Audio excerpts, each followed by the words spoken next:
Pessoal, então, dando início a essa nossa segunda temática deste módulo de Joana de Ângeles, que fala do homem em conflito, que são os caminhos para o ser consciente.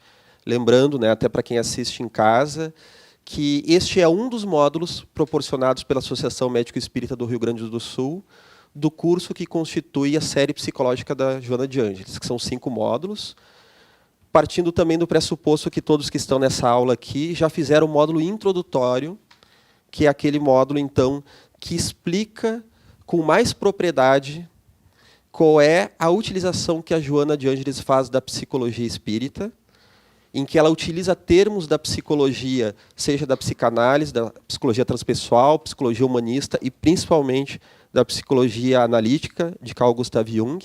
Quais são essas relações? Então, a maioria dos que estão aqui na aula já passaram por 1 ano, no mínimo, de estudo sobre esses aspectos, que nós sempre vamos estar retomando, né, ao longo do curso. E é natural que talvez o pessoal que esteja em casa não esteja muitas vezes familiarizado com esses conceitos, mas nós vamos discuti-los mesmo assim e vamos revisando sempre que possível, né? Então, nesse nosso segundo tópico, também lembrando que não necessariamente cada aula é cada tópico. Então, hoje estamos na segunda aula, né, e iniciando o segundo tópico, mas vai ter momentos em que isso não vai estar na mesma sincronia e nós vamos avisar, né, logo no início da aula. Então, estamos iniciando o segundo tópico, que são as doenças contemporâneas. Quando falamos de doenças contemporâneas, não estamos apenas nos limitando a falar de doenças físicas, psicológicas e espirituais que tocam a nossa humanidade como um todo, mas, principalmente, fazemos um recorte daquelas que dizem respeito aos fenômenos sociais e civilizatórios do momento atual. E que não são poucos, né? Até onde eu sei, né? A Joana de Ângeles, ela faz muito isso desde o início da série psicológica, lá em 1989.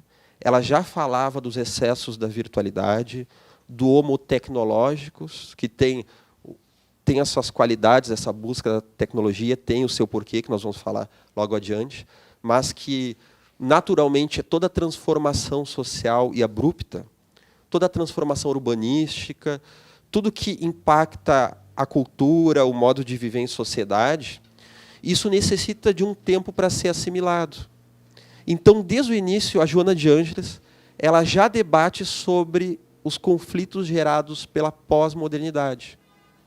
A pós-modernidade nós falamos um pouco na última aula, né? Nós entramos mais a fundo na pós-modernidade, que é uma classificação feita não pelos historiadores, mas pelos sociólogos, em que nós estaremos, então, nesse tempo de mudanças, de transformação. Então, logo no início da série psicológica, ela trata disso, e volta e meia ela toca nesse ponto, desses conflitos da pós-modernidade. Em termos históricos, nós vemos que, a partir do surgimento da primeira Revolução Industrial, nós temos uma série de transformações enormes na sociedade, em que essas transformações que levavam antes muitos séculos para ocorrer, as mudanças sociais, elas nos séculos anteriores, durante a Antiguidade, durante a Idade Média, durante aquele período da modernidade, da Renascença, eram modificações que levavam séculos para ocorrer. Então, nós poderíamos dizer que o nosso tataravô, o nosso avô, a nossa mãe, o nosso pai, nós e os nossos filhos estariam lidando com padrões culturais, independente de serem bons ou maus, certos ou errados, eram padrões estáveis.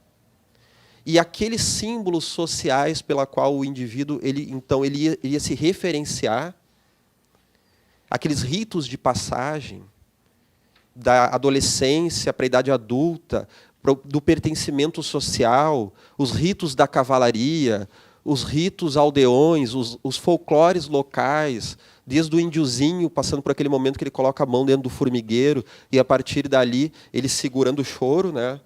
Ele suporta aquilo, e ele passa, já aos 13 anos de idade, a ser um dos caçadores da tribo, e ele passa, então, da infância para a adultez, dentro daquelas sociedades que assim agem. Toda essa série de ritos de todas as sociedades, eles eram estáveis naquela época. Então, independente de eles serem castradores de alguma forma, muito violentos, eles também tinham uma qualidade. Ele auxiliava o ser, ele dava uma referência para que o ser se sentisse. Claro que não é uma referência total. Ele não diz respeito a tudo que o ser humano passa por dentro, mas ele ajudava até certo ponto a buscar uma referência. E hoje, como essas referências elas mudam de uma forma muito rápida, isso tem uma qualidade. A Joana de Ângeles fala dessa necessidade da pós-modernidade, dessas inúmeras mudanças cada vez mais rápidas. Um dos fatores é a desreferencialização, a perda de sentido, aonde o ser humano, muitas vezes, ele já não sabe o que é o certo ou errado, o que é bom para ele. Isso permite que alguns preconceitos, alguns conceitos muito arraigados do passado, eles possam ser modificados muito rapidamente. Isso é uma qualidade. Por outro, ele leva muitas vezes às buscas ensandecidas à felicidade, né? E, às vezes, buscas até certo ponto destrutivas, desesperadas, em que, como nós falamos na última aula, nós temos uma busca de prazer incessante, uma busca da virtualidade em excesso, em que nós estamos cada vez mais desacostumados aos atos de paciência, nós estamos perdendo a tolerância à frustração, e nessa troca constante e contínua de informações, esse vício de informações sucessivas, nós não nos aprofundamos nos conteúdos. E a urgência, né, essas modificações tão urgentes. Então, eu lembro do 11 de setembro, né, ocorreu o fato de 11 de setembro, naquele momento, lá nos Estados Unidos, ao mesmo tempo, o mundo inteiro já está informado daquilo, a Bolsa de Valores cai, o mundo entra em desespero. Nós temos, então, uma mudança muito rápida de comportamentos e de fatores externos que, de alguma forma, nos atingem, que faz com que nós olhemos ainda mais para os fatores externos, que têm a sua importância.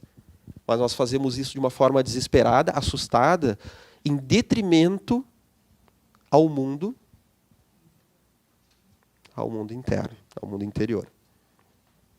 Então, se essa busca de olhar para dentro já era um processo doloroso, difícil, e às vezes até mesmo desesperador para alguns, nós temos muitas fugas psicológicas que já existiam em todas as épocas, em todas as culturas, e imagina hoje, com esse excesso de informações externas. No livro A Caminho da Luz, o mentor Emmanuel, ele fala numa grande frustração que a espiritualidade maior teve que sentir, pois eles estavam guiando o desenvolvimento da sociedade, como se dá em todas as eras da humanidade. Nós temos o mundo de lá, o mundo espiritual, preparando, planejando o nosso processo educativo da nossa vivência aqui e as modificações sociais. Claro que cabe a nós nos utilizarmos isso da melhor forma, né? E dentro deste processo, eles planejaram uma determinada globalização que existiria em Roma. Então, apesar do expansionismo romano ter o seu aspecto cruel e sangrento, ainda assim a espiritualidade se aproveitava disso para interligar aquela sociedade, aquele mundo ocidental da época, para então vir logo adiante a mensagem de Jesus que se espalharia. E eles falam que Roma foi um plano malfadado da espiritualidade, porque Roma então veio a falir pelo excesso de guerras, pela sanguinolência, pelo excesso de prazeres, pela luta de poder, em que os Césares tinham uma necessidade muito grande então de se impor a sua personalidade. Nós temos aí Nero, nós temos Calígula, temos os conquistadores como Júlio César, né, que, segundo Emmanuel e segundo Joana de Ângeles, é o mesmo espírito, né? Alexandre o Grande, Júlio César e Napoleão Bonaparte, que faliram dessa forma, né? Que tinham uma missão histórica e uma missão espiritual de unir determinados povos, mas que, nas 3 encarnações, ele veio a falhar por um complexo que todos nós carregamos e que ele é muito delicado, que é o complexo de poder. É natural que todos nós lidemos com o poder durante a nossa trajetória. O poder de um pai sobre um filho, o poder de um professor, um poder de um educador, o poder de um administrador, de um dirigente que está ali com uma certa autonomia, com uma certa capacidade de delimitar caminhos, mas que muitas vezes não é pensado o quanto esse dirigente pode estar a serviço, né, como o próprio símbolo de Jesus que lavava os pés dos discípulos, o quanto o dirigente, ele que é o maior de todos os servidores, né? Ele está ali a serviço do próximo. Isso não é pensado. Então, aquela sede de poder tomou Roma. E nós temos ali um malfadado plano. Mas Emmanuel nos fala o seguinte, que apesar disso ter ocorrido, pelo menos com o fim do Império Romano e o início daquele período que hoje nós chamamos de Idade Média, de fragmentação política e urbana, em que a civilização vai para os campos e se proteger nos castelos, a espiritualidade aproveitou este processo malfadado para, então, levar aquelas criaturas à reencarnação, longe dos centros urbanos, aonde no contato com a natureza, eles teriam a oportunidade, então, maior, um chamado maior, um convite maior para uma interiorização. Então, apesar de ter havido um plano malfadado, a espiritualidade aproveitou isso. E será que estamos nós hoje, agora que temos o poder de escolher se nós vamos para o excesso de informações ou então administramos de uma forma mais coerente, nós estamos então buscando a nossa interiorização? Damos aberto agora, né, a um momento em que nós podemos elencar aqui algumas das doenças contemporâneas. Quais seriam? O que vocês acham? Depressão. Espera aí. Depressão. Depressão. Ansiedade. Tentem falar alto, vamos ver se dá certo, né? Daí, quando alguém for falar um pouco mais, a gente entrega o microfone. Depressão, ansiedade, intolerância, né? Que o pessoal de casa não escuta, a gente repete aqui. Né? Síndrome do pânico. Sociopatia. As compulsões. Que esse descontrole, né? Quando nós falamos de compulsão, nós sempre estamos falando, de alguma forma, de uma atuação da nossa sombra psicológica, desse conceito junguiano, né, do complexo da sombra, que são os elementos não trabalhados da nossa personalidade e que são diferentes da nossa visão de eu, do nosso ego, né, e da nossa persona, que é a nossa máscara social, que é a nossa ferramenta de adaptação social. Então, tudo que difere dessa nossa ferramenta, de como a gente se apresenta, daquilo que a gente escolhe ser, mas está dentro de nós, que a gente mal tem noção que há, e às vezes a gente tem pouca consciência de que existe, ou até consciência nenhuma, isso se chama nossa sombra, que todos temos em algum nível. Geralmente um nível bem profundo. Né? Então, toda vez que a gente fala em compulsão, nós estamos falando de uma atuação da sombra, em que a sombra ela atua e nos leva a um ato de repetição.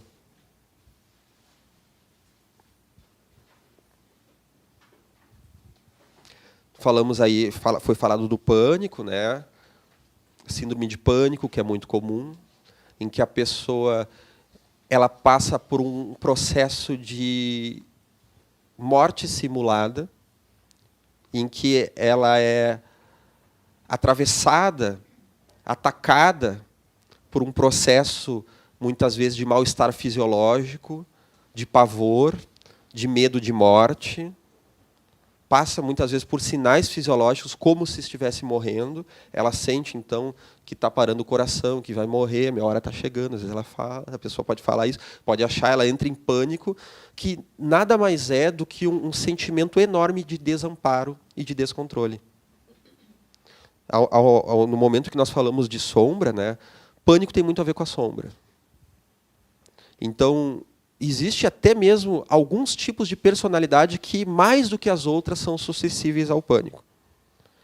Ademais da sensibilidade mediúnica, que pode haver também, né, uma sensibilidade mediúnica e ter um pânico ali que foi iniciado por um processo obsessivo, ademais disso, né, pode ter alguma pessoa muito sensível a isso, em termos de estrutura psicológica, muitas vezes vão ser aquelas pessoas que têm uma fantasia de controle muito grande, que têm que ser muito controladoras.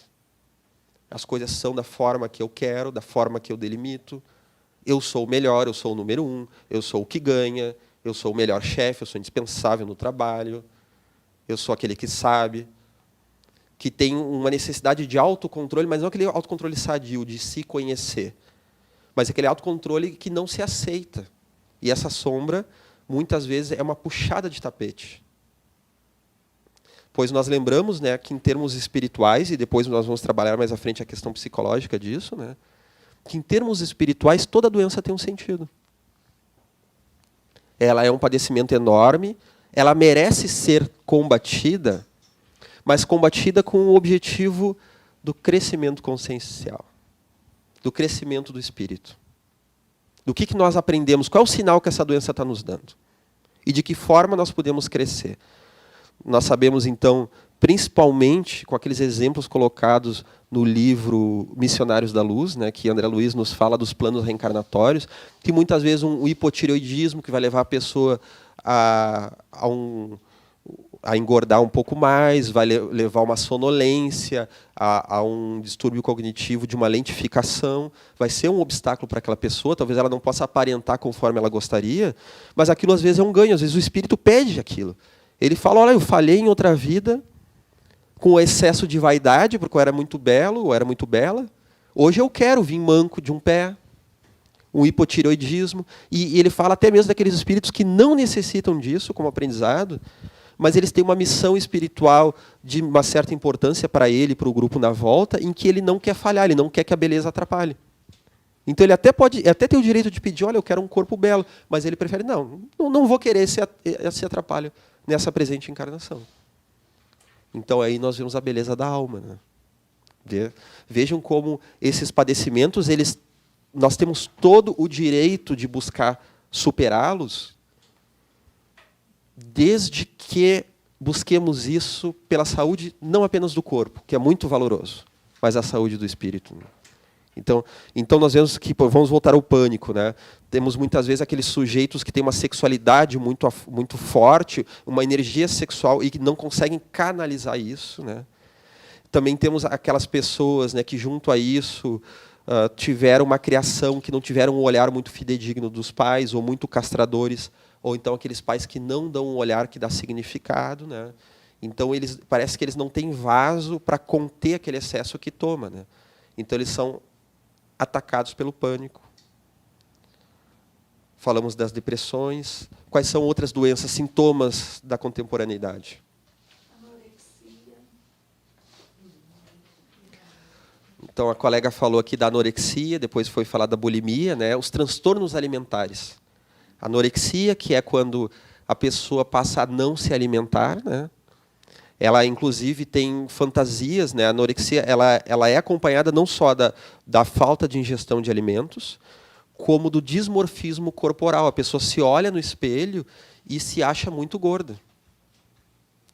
Claro que podem, muitas vezes, haver os contatos obsessivos, né? Então, a pessoa ela tem uma hipersensibilidade do órgão gástrico e ela sente aquilo expandindo, e, às vezes, até mesmo tem espíritos que, querendo prejudicá-la, né? Um processo obsessivo, eles trazem a ela aquela sensação, e além dos xingamentos, né? Temos a bulimia, então, que a pessoa tem também um transtorno alimentar, mas que fica entre a hiperingesta, ela come muito, e depois ela se sente culpada, inclusive ela vem a vomitar, a forçar o vômito, muitas vezes, né? Então ela fica muito culpada por aquilo. Então agora estamos em época da Páscoa, né? Claro, não quer dizer que todo mundo que exagerou na Páscoa seja bulimia, tá? E que depois ficou preocupado com o espelho. Não, isso aí é um sintoma do coelho, né? Então, não necessariamente é a bulimia. Mas isso é porque todos esses transtornos, eles têm, muitas vezes, o dismorfismo corporal, tem uma preocupação excessiva, né? E a pessoa entra num juízo de valor. Parece que só a pessoa que é magra, só a pessoa que tem determinado porte físico, ela é boa e aceitável. Então, a pessoa, às vezes, ela sente que ela tem vergonha de ter contato social. Ela quer estar num grupo, mas ela, como é que eu vou me apresentar lá desse jeito? Então, ela está se julgando, muitas das vezes. Temos também a vigorexia, que a pessoa se vicia no vigor físico, no esporte excessivo, né? Até mesmo um caso famoso, que não se discute isso, não se coloca isso, era o caso do Bruce Lee, que era aquele ator, né, de artes marciais famoso, que sofria de vigorexia. Ele, com 33 anos, ele se orgulhava de ter um corpo que ele dizia de 18 anos, né, de ter 3% de gordura corporal. Inclusive, se discute se isso não foi um dos fatores que levaram ele à morte, né, e a outros padecimentos físicos que ele passou, né. Então, era alguém que tinha uma fascinação pelo sucesso e pelo o vigor físico e pela forma física, né. O Michael Jackson também tinha? Não, não sei se é isso, mas ele também tinha aquela coisa do corpo, da perfeição. Sim, a questão com a pele, com a cor da pele, né? Que não só ele padecia do vitiligo, mas ele tinha também um transtorno com a questão da aparência, né? Além de outros transtornos mais, né? O excesso de plásticas, né? Eu não conheço tanto da vida dele, mas dá a entender que realmente tinha algum conflito nisso, né? E a Joana de Ângeles, ela vai nos falar que esses conflitos da imagem, eles estão falando justamente de uma valorização excessiva da imagem. Então, um dos padecimentos, uma das doenças contemporâneas é essa ditadura da imagem, em que eu sou o que eu aparento. Então, nós temos uma ditadura da persona, daquele conceito que nós falamos antes, né, que é da nossa máscara social. E nós sabemos que a persona, ela é importante. O sujeito sem persona, ele não sabe se colocar no grupo. Se, por exemplo, uma pessoa sem persona é uma pessoa que esquizofrenizou, sai pelado na rua, vem aqui para a aula da Joana de pijama, né? Então, enquanto ninguém tiver vindo de pijama, tá bom, né? Isso, a pessoa está com um distúrbio da persona. Então, a persona ela é importante. O problema é nós confundirmos o ser com a persona.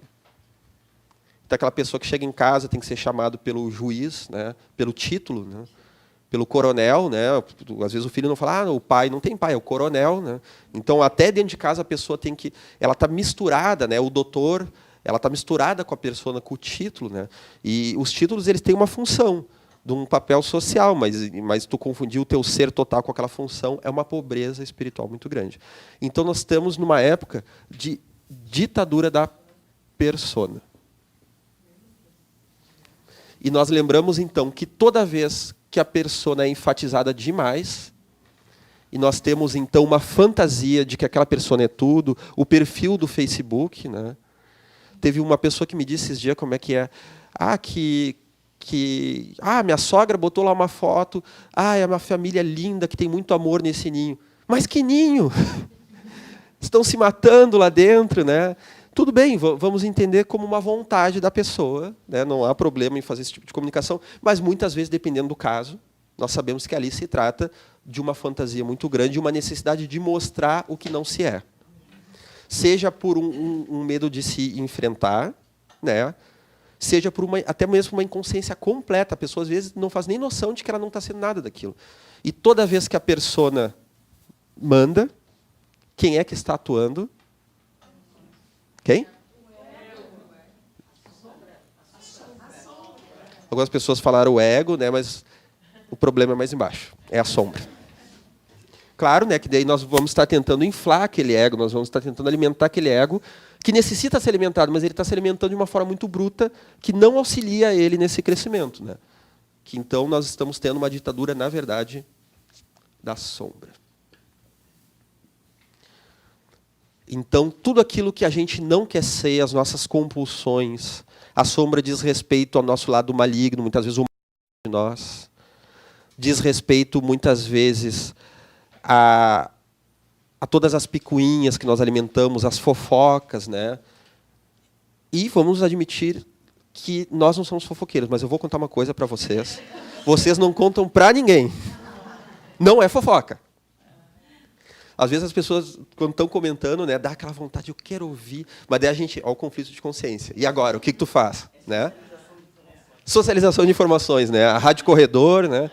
Então, às vezes, a pessoa vem dizer assim, eu vou te contar uma coisa, tu não conta para ninguém, é segredo. Eu digo, tá, então não me conta, já que é segredo. Mas não quer saber? Não.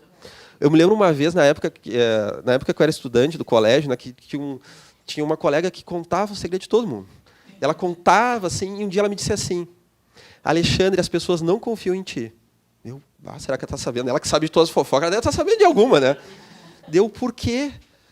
Porque olha como eu te conto as coisas, e eu estou sabendo o segredo de várias pessoas, e tu nunca me contou o segredo de ninguém. Então as pessoas não abrem para ti os segredos. Daí eu falei para ela assim: minha amiga, na verdade é que elas falam, só que eu não conto para ninguém. Não conto para ti também. E daí ela queria me arrancar. Quem é que está te falando segredo? Eu disse: agora que eu não conto, né? Agora que eu não conto. Pelo menos para ela eu não contava. Hã?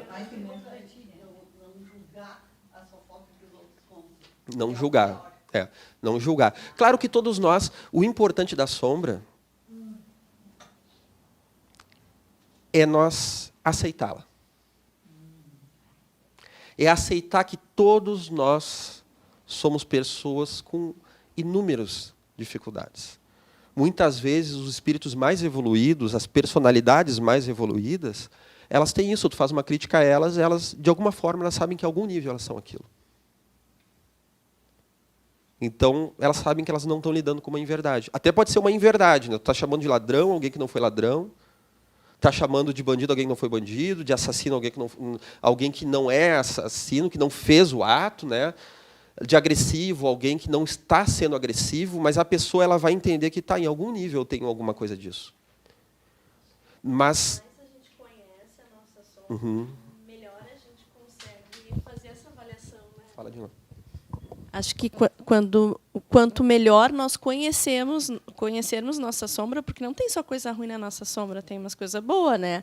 Quanto melhor nós conhecermos ela, aceitarmos, acalentarmos, melhor a gente consegue lidar com ela e perceber e até fazer essa diferenciação do que é que o outro está te dizendo e do que realmente é a tua sombra, que tu tem que parar, pensar e refletir, e do que daqui a pouco é uma projeção, né? E não é uma projeção da pessoa em cima de ti, que não é uma sombra. E isso que tu falou é muito importante, que quanto mais a gente faz essa autorreflexão, isso pode nos gerar uma grande insegurança. Mas é um processo momentâneo. Porque isso vai gerando, aos poucos, uma confiança diferente da confiança presunçosa. Às vezes a gente confunde confiança com presunção. Então a pessoa, eu posso, eu consigo tudo. Nós tínhamos aqui no Sul, né, aquele personagem da rádio, o Papael, não era? Nada vai me acontecer, né? Não tinha aquela história, eu vou me fantasiar de Jordi. Jordi era o menino, o cantor infantil, né? Eu vou me fantasiar de Jordi, vou entrar no quarto do Michael Jackson e nada vai me acontecer. Você lembra dessa? Isso faz anos, lá da década de 90, né? E daí ele sempre se dava mal, né? Ele sempre se dava mal no final, né? Então, confiança é diferente de presunção. Então, aos poucos, conforme a gente vai contando com esse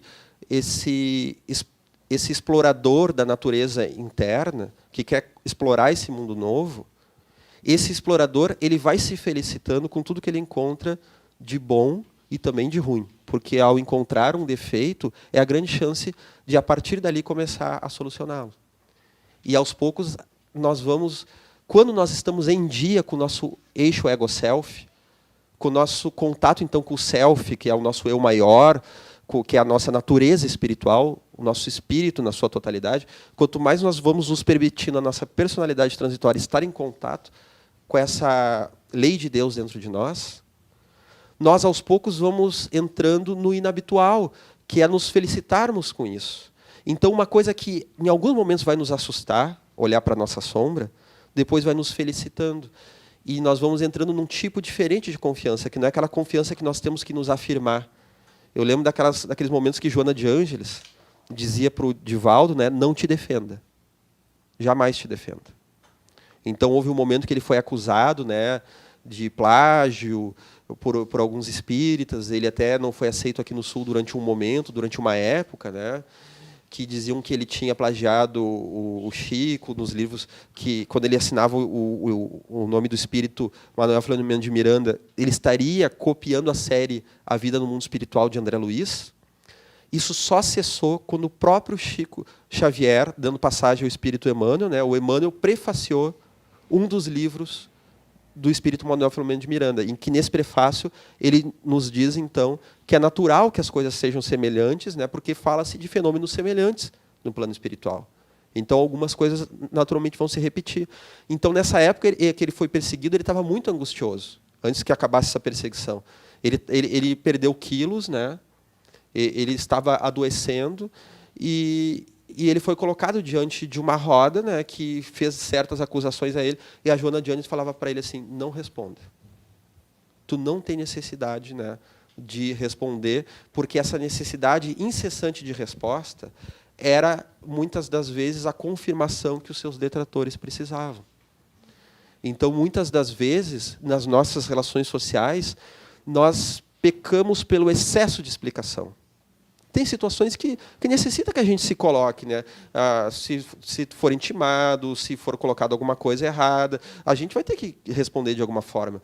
Mas, às vezes, aquele excesso está falando de que nós estamos nos vitimando daquilo. Uma pessoa estava me falando outra vez, né? Que o meu parceiro, por exemplo, ele diz que eu ter buscado fazer uma qualificação profissional ali, que aquilo foi egoísmo, que aquilo foi um golpe no nosso casamento, que eu não deveria ter feito isso, né? E tu acredita isso? Não, tanto que foi muito bom ter feito esse curso de final de semana. Bom, e depois, como é que foi? Quando ele falou, realmente, eu comecei a me sentir, né? E eu fiquei tentando explicar, ele não aceitou, e eu fiquei me desesperando tentando explicar para ele. Bom, aí tu está pecando contigo mesmo. Porque no momento que tu entra nesse desespero, tu está validando aquilo, e tu está, apesar de racionalmente tu saber que não estava equivocado, emocionalmente tu entrou numa identificação. Então a pessoa estava projetando em ti aquilo, e tu fez uma identificação projetiva. Claro que eu não usei esses termos, mas aqui nós podemos usar, aqui no curso da Joana, né? Lembrem do módulo inicial, né, de introdução, que nós falamos então das defesas do ego, quem fez o módulo 1 da Joana, todos, né, fizeram, né? Que se fala das defesas do ego. E uma delas é a projeção, nós projetamos no outro aquilo que é nosso, né? E nós achamos que o outro é aquilo, o outro é o vilão, né? E existe também uma outra defesa, que é a identificação projetiva. A pessoa projeta em nós e nós aceitamos. Eu sou um monstro. Claro que no nosso inconsciente há um pouquinho de monstro, né? Nas nossas vidas passadas. Esses dias eu estava vendo um relato do Chico, das pessoas falando sobre o Chico Xavier, né? De que o Arnaldo Rocha, falando que ele acordou de madrugada, o Chico, e pediu um passe dizendo assim, sabe o que está acontecendo agora, meu amigo? Eu estou sendo perseguido por aqueles que foram minhas vítimas na Espanha séculos atrás.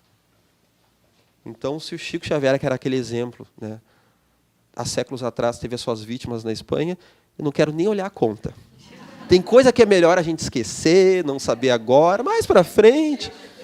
Depois que a gente tomar um bom Todd em várias encarnações, né, daí a gente vai querer olhar, né?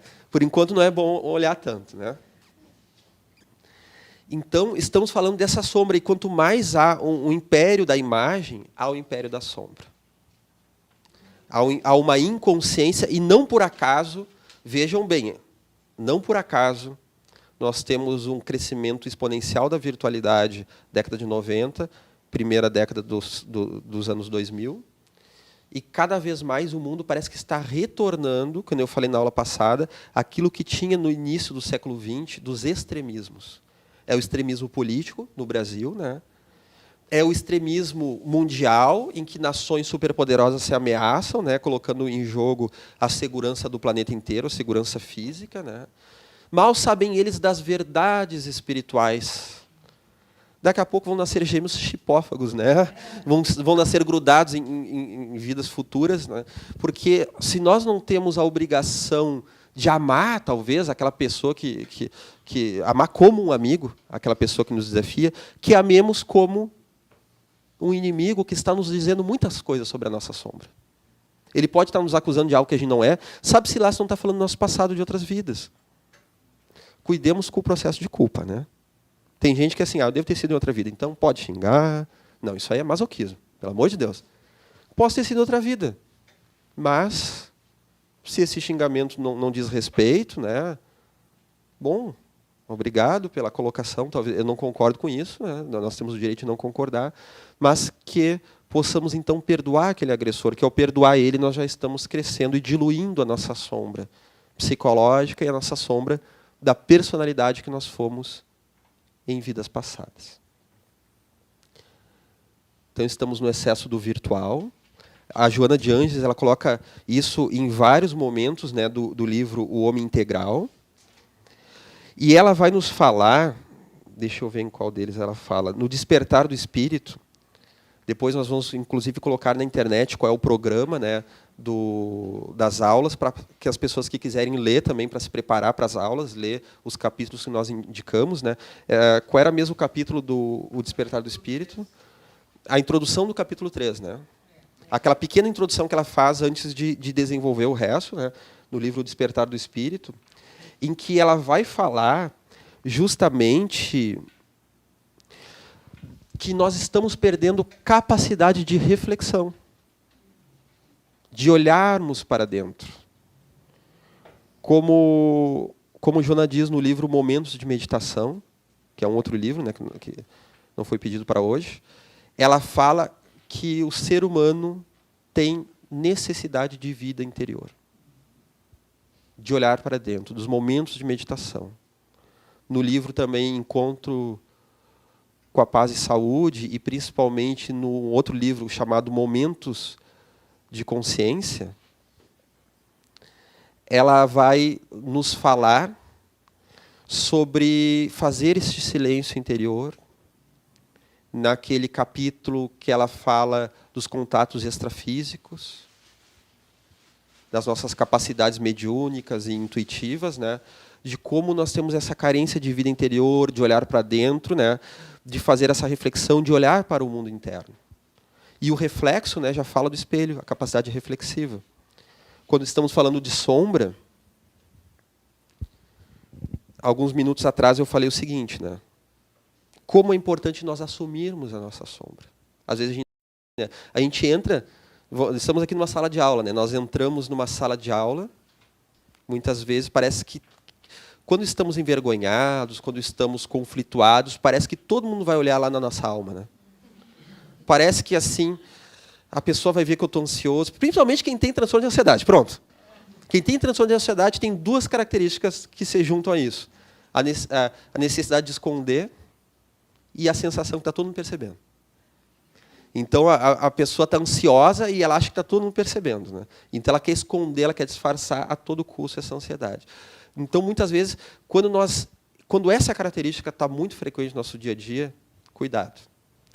Nós podemos, sem nos dar conta, estar numa fantasia de não ter o direito de ter sombra. E a gente quer esconder dos outros que a gente tem coisa ruim. E a gente parece que vai andando assim. No meio espírita, pior ainda, né? Alguém está lendo a minha mente. O médium está olhando para os meus chakras, né? Então, o médium... eu tenho que ser muito perfeito. Se eu sou um médium, vou dar palestra, então eu tenho que estar perfeito, né? Daí tu para ler assim, o que está escrito na roupa da pessoa, né? Tá olhando para o meu chakra cardíaco, deve estar desalinhado.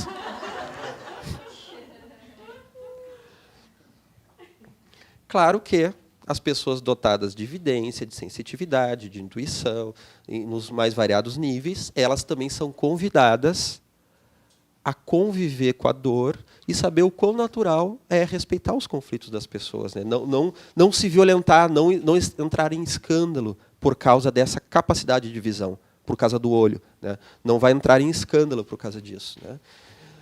Mas é natural esse tipo, por causa que, volta e meia, o nosso ego, nessa fantasia de só poder ser bom se for perfeito, nós entramos na necessidade de esconder a sombra. Bom, por que eu estou falando disso de novo? Para falarmos de reflexão, não basta só olharmos para a sombra, né? Aí a gente se chicoteia. Tu vai trabalhar uma sombra com a pessoa, né? Tem pessoas, às vezes, né? Por exemplo, às vezes tem palestrantes muito tímidos que dizem, parece que está boa a palestra, mas tinha um lá que fez uma cara, não deve ter gostado, né? Eu acho interessante o que o Divaldo fala, né? Se ele vê que tem alguém que não gosta na plateia, ele não se preocupa com aquela pessoa. Ele dá atenção a quem gosta. Diferente de outras pessoas, talvez vaidosas, né, que falam, não, é aquele que eu vou convencer. Eu elejo um, né? Eu lembro de determinada vez, eu tive uma impressão que um filósofo muito famoso, né, foi num congresso, e eu não gostei muito das colocações que ele fez, assim, e eu não sei se foi impressão minha, mas parece que ele estava olhando só para mim, né? E daí eu estava com uma cara meio azeda, assim, eu vi que ele estava meio nervoso, foi ficando assim, né? E daí teve uma hora que eu resolvi sair para ir no banheiro, aí sim. Daí parece que caiu tudo aquilo. Então, essa necessidade, né, de sermos aceitos. Né? Então, às vezes, tem palestrantes, né, que dizem, olha, até foi bom, mas eu só vou ficar tranquilo o dia que eu convencer a todos. Daí, esse tipo de colocações, entre outras, né, pode ser no trabalho, pode ser na música, nas artes, pode ser até mesmo na aceitação dentro da família. Às vezes a pessoa traz isso. É natural do ser humano trazer isso. Né? Ela diz assim, eu só vou descansar quando a família do meu esposo, da minha esposa, me aceitar completamente. Aí nós estamos entrando numa fantasia de perfeição, numa inflação do ego, em que nós estamos sendo tomados por uma sombra. Então, às vezes, até, né, como um caso de um palestrante, uma vez que eu atendi, que realmente era uma pessoa muito boa, era uma pessoa que tinha uma certa humildade bem interessante, era uma pessoa cheia de caridade, era uma pessoa assim, era um exemplo, né, auxiliava muitas pessoas, mas tinha essa fantasia. Daí eu comentei assim, olha, tu me desculpa, mas tu está numa mania de grandeza, em que tu não está te aceitando. E tu está colocando que a tua palestra só vai ser boa no momento em que tu for aceito por todos. Claro que, como era uma pessoa assim, muito flexível, né, e conseguiu, aos poucos, ir trabalhando esse aspecto. Existe uma estatística, e eu me tranquilizei quando eu fiquei sabendo disso em 2010. Espera aí, só um pouquinho. Capta aí, porque depois... Existe uma estatística que vale para qualquer coisa no mundo inteiro. Eu aprendi isso em 2010 e me tranquilizei nisso, porque eu achava que eu tinha que agradar todo mundo. 33% vai amar o que nós fizemos, 33% vai odiar e 33% não vai estar nem aí. Então, não adianta. Pronto. Vamos fazer nosso melhor e pronto. Olha, eu não conheço essa estatística, mas eu acho que ela nos coach. leva... mas é interessante, né? Ela nos leva a uma reflexão também, né, de a gente lidar com essa fantasia. A Joana de Ângeles, deixa eu ver onde é que ela coloca isso. Eu acredito que seja no Homem Integral, que ela fala dos mitos da modernidade, né?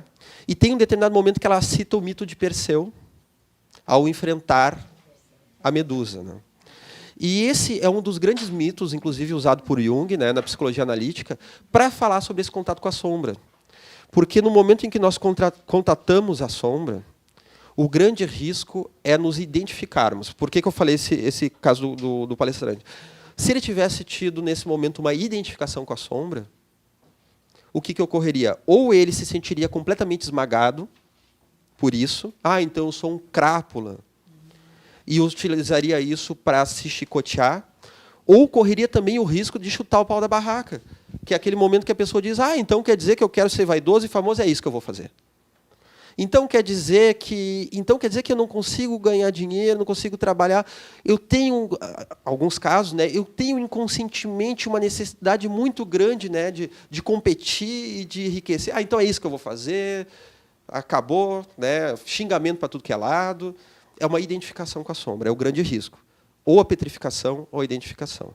Tanto que no mito da Medusa, que é o mito da sombra, aqueles que olhassem, né, para essa górgona, para a Medusa, o que ocorria com ela, com quem olhasse? Petrificava, né? Ficava em pedra. Então a pessoa congelava. Né? Então, como é que Perseu faz para vencer a Medusa? Ele recebe um escudo da deusa Atena, que é a deusa da razão, né, da sabedoria, e através desse escudo, ele não olha diretamente para a Medusa, ele olha no reflexo do escudo, então ela vai atacar ele, e pelo reflexo do escudo ele olha ela e decepa. Né? Então, esse ato, simbolicamente, está nos falando de usar a capacidade reflexiva para olhar para a nossa sombra. Jung vai dizer, então, que nós só somos capazes de olhar com mais propriedade para a nossa sombra através da reflexão do self, do nosso eu maior, através desse filtro do self. Está diferenciando do ego, muito bem. Então, o ego, né, que é o grande lutador, o ego, ele tem algo muito importante. O ego é a nossa personalidade transitória. Né? Ele precisa ser relativizado, mas ele é o grande trabalhador do nosso processo interior. Então, ele, em contato com o eu maior, sendo humilde diante desse eu maior, ele vai usar essa capacidade reflexiva para olhar para o que há de mais medonho dentro de si, dentro de nós mesmos, né? Está falando de utilizarmos a nossa consciência espiritual, o nosso eixo saudável, o nosso contato com o eu maior, que inclusive, no momento que estivermos cada vez mais, não apenas na nossa teoria, que tem o seu papel também, mas de fato, sabendo que somos um espírito imortal, que temos toda uma trajetória de erros e acertos, que somos filhos de Deus, destinados a uma perfectibilidade relativa no nosso crescimento espiritual, de que vai chegar um momento que nós não necessitaremos mais, inclusive, da encarnação, pois já estaremos aptos a reencarnarmos no plano espiritual, ou seja, sabedores e empossados dessa verdade, relativizando o olhar, né, sabendo que todos nós podemos ser jovens ou velhos da carne, mas que temos todo um passado antigo como espíritos, né, e não sabemos qual de fato é a nossa idade e daquelas pessoas que nós convivemos, respeitando também as pessoas que estão à nossa volta, que por mais perversos que sejam, são espíritos em evolução, que um dia envergarão uma consciência mais equilibrada, cedo ou tarde um dia isso ocorrerá, ou seja, merecedores também do nosso amor. Diante dessa consciência, fica muito melhor, muito mais fácil e mais saudável e saboroso. Isso que é bom, saudável e saboroso, né? Olharmos para a sombra. A gente fala, né, que tudo que é bom engorda. Nesse sentido, não, né? Nesse sentido, pode ser saudável e saboroso ao mesmo tempo. Olharmos para a sombra através dessa consciência maior, desse nosso eu maior que nós somos, né? Não precisamos necessariamente lembrar das vidas passadas, mas temos uma noção que elas existem. Essa relativização, né, o quão importante ela é. E a Joana vai dizer, então, no livro O Despertar do Espírito, novamente, ela fala sobre a nossa inadiável mudança de proposta filosófica e conduta psicológica humana, como forma, então, de remediarmos os conflitos sociais que a nossa sociedade traz, em que nós temos uma fantasia, né, dentro daquela concepção do ser humano bio, psico, social e espiritual. Um ser humano que é corpo, que é psicológico, que é psique, que é um ser social e, englobando tudo isso, que é um ser espiritual. Nós, muitas vezes, temos aquela fantasia que os conflitos sociais serão resolvidos apenas no viés econômico ou no viés político. Estamos falando apenas da camada social, que é importantíssima. Mas nós temos que olhar também para o homem e a mulher, né?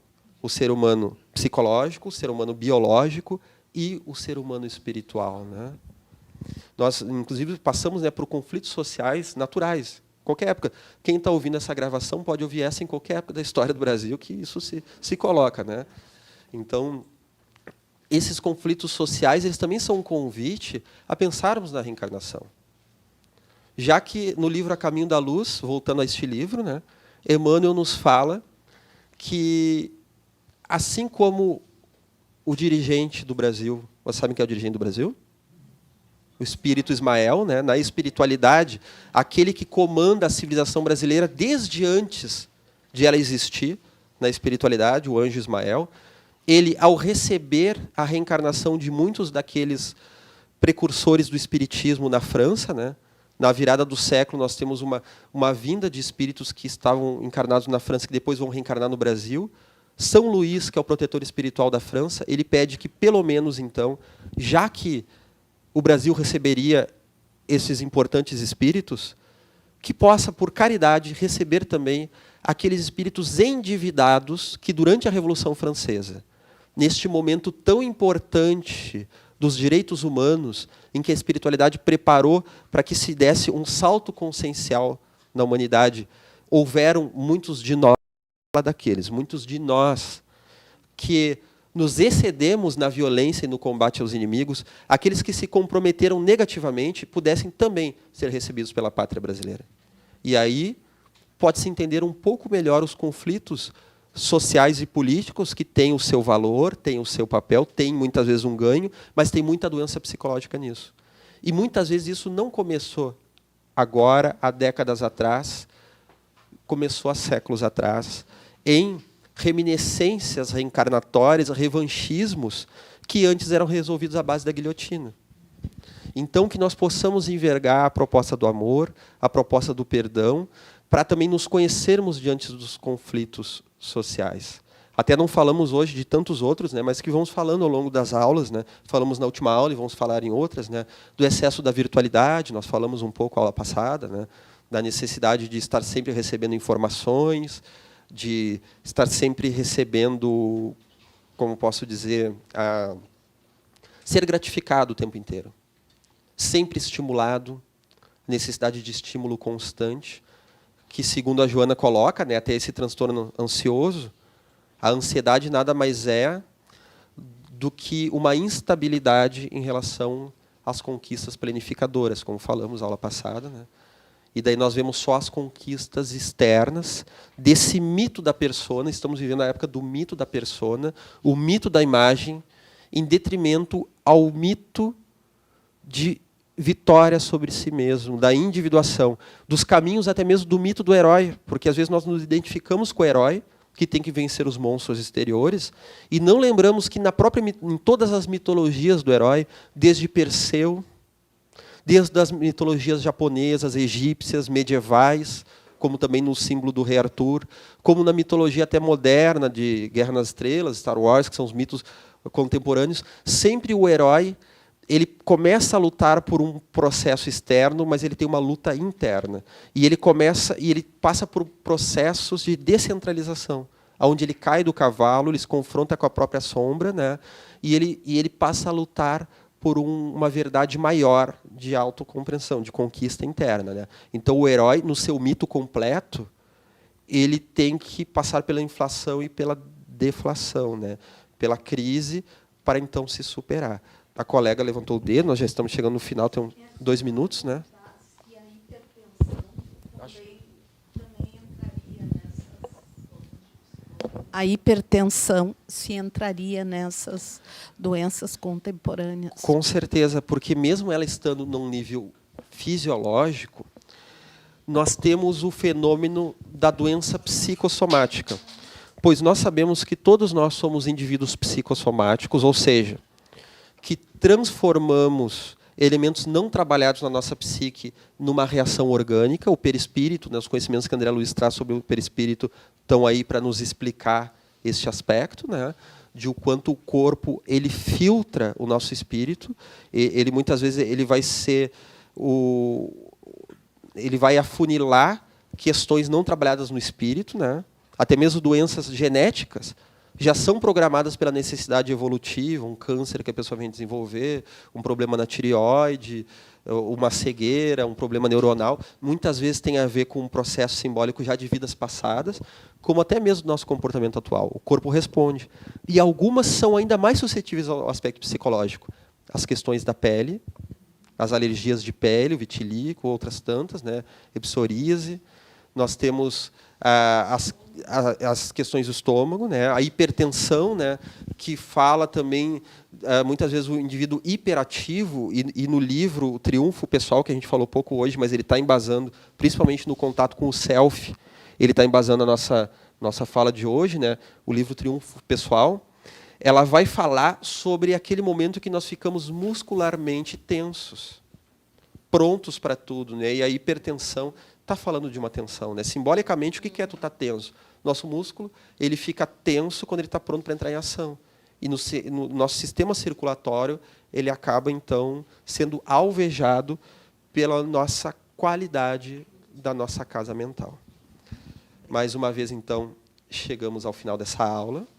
Chegamos, então, ao final do item 2, do módulo O Homem em Conflito, Desafios para o Ser Consciente, né? Então, no próximo encontro, na sexta-feira da semana que vem, para o pessoal que recebe pelo YouTube, não necessariamente entra na sexta-feira, né? Mas entra logo em seguida, nós vamos ter, então, a continuidade. Qual é o próximo item? Distúrbios coletivos, tá. Então, nós pedimos, né, para o pessoal possa, então, ler aqueles capítulos que estão indicados E também para quem acompanha de casa vai ser colocado um link na descrição do vídeo falando dos capítulos que são trabalhados em cada aula.